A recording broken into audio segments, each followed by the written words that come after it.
Ho ho ho ho ho ho.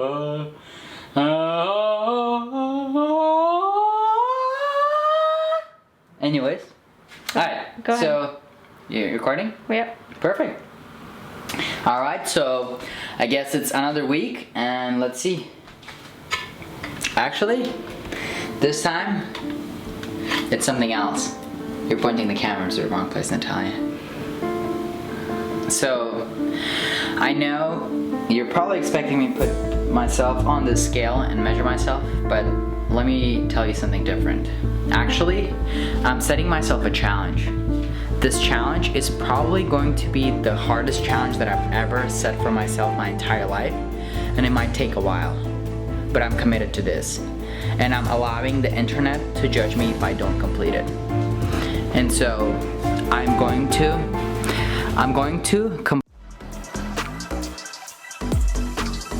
Before I tell you what this big challenge is, let me tell you a story, how that story has led to me being in this situation right now. Just in case you didn't know, I grew up in Russia, and in Russia, in elementary and middle school, they have this thing called Веселые старты.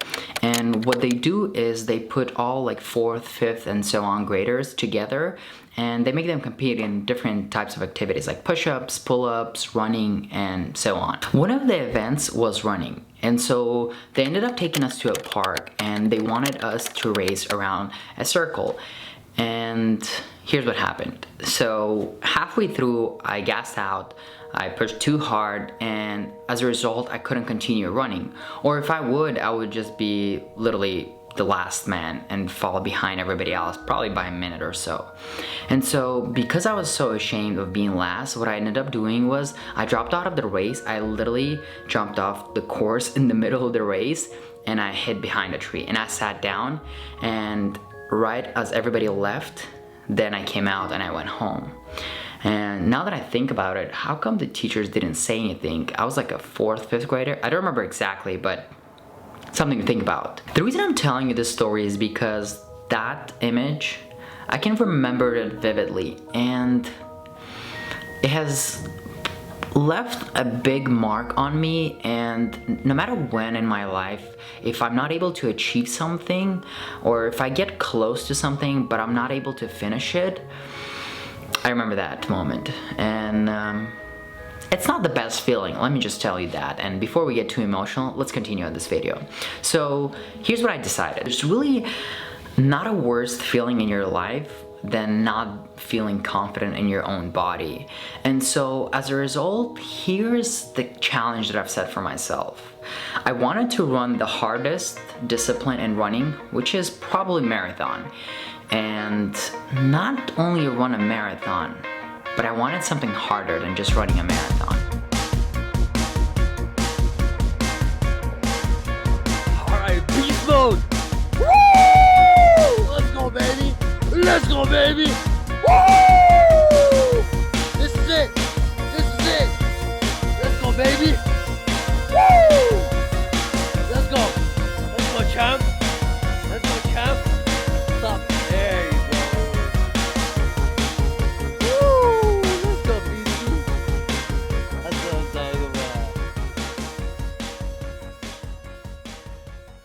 That's what I'm talking about. I wanted to run a marathon with a very competitive time. As I'm sure by now you understood what my big challenge is. I want to run a marathon. But running just a marathon is not as hard. It's definitely challenging, but usually an average person with 6 to 8 or 10 months of preparation can finish a marathon. But here's where the hard part is.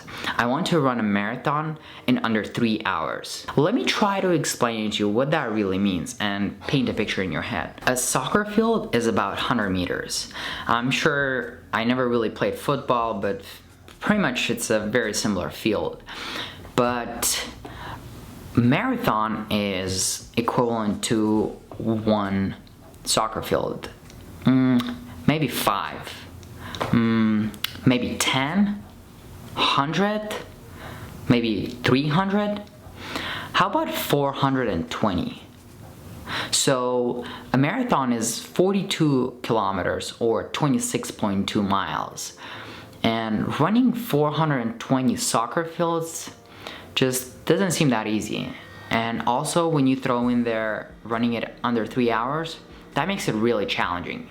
And so here's what the breakdown is. So in order for you to finish a marathon in under 3 hours, you need to run each mile at a pace of 6 minutes and 52 seconds per mile. That's not for 1 mile, not 2 or 10. It's 26.2 miles. 6 minutes and 52 seconds per mile, or 4 minutes and 16 seconds per kilometer for 42 kilometers. It's actually funny now that I look at my notes. It was May of 2020 and it was the 20th of May when I actually set this challenge to myself. And then in about a week, and let me look right now, June 1st, I wanted to test myself. How fast am I able to run a mile?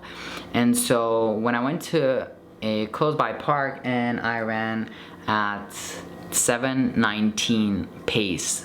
So I run 1 mile at 7 minutes and 19 pace, and I couldn't even run a mile at the pace that I want to run my marathon, which made me realize how big of a challenge that is. And then a few weeks later, on June 24th, I wanted to give it a try on running a 5K, which is 3.1 miles. I just finished my first 5K. I ran it at 23:27. Actually, I feel much better than I thought I would feel. What I was aiming for was 25 minutes, but I did it in 23:27, so I'm still proud of myself, and I think it's a good place to start. I feel like the goal seems so far away because I have to run 26.2 miles at a pace 6:52, and I can't even run 1 mile currently at that pace.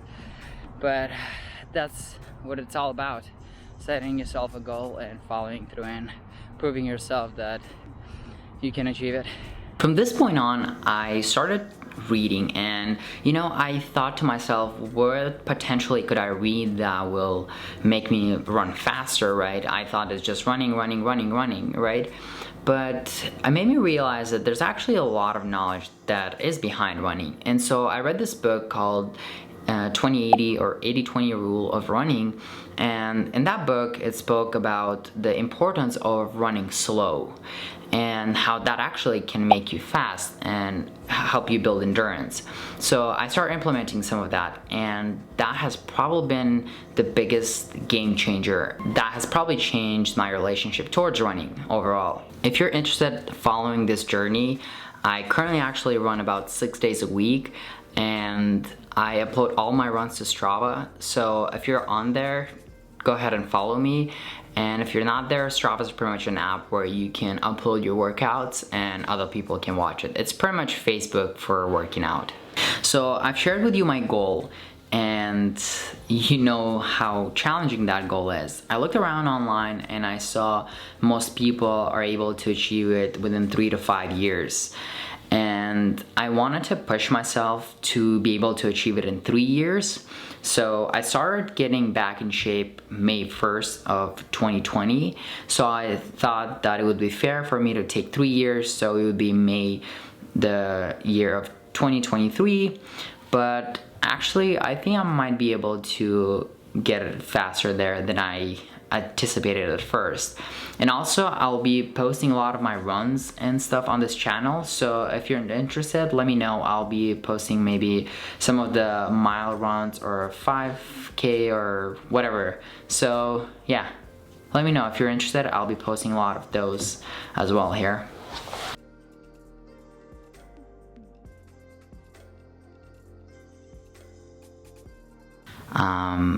Let me tell you and give you a sneak peek into my next video.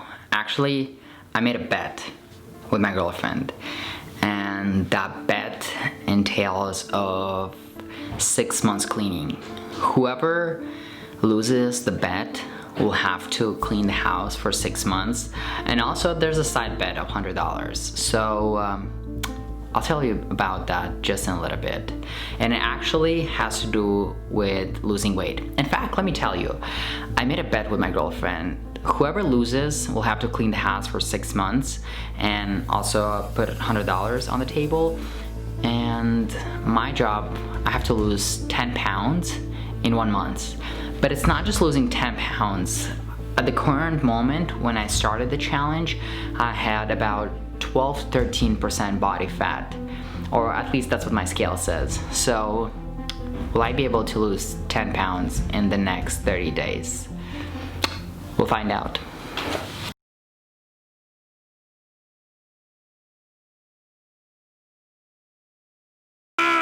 We're almost there. Alright. You gonna record more? Are you recording? Yes, I am recording right now.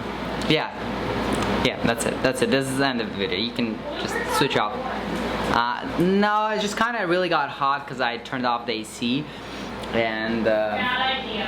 yeah, because the microphone just picks up any sound, so I just try to keep everything off. And right now it's about like 100 degrees, so it was not the best move, but here we are, California, here I come.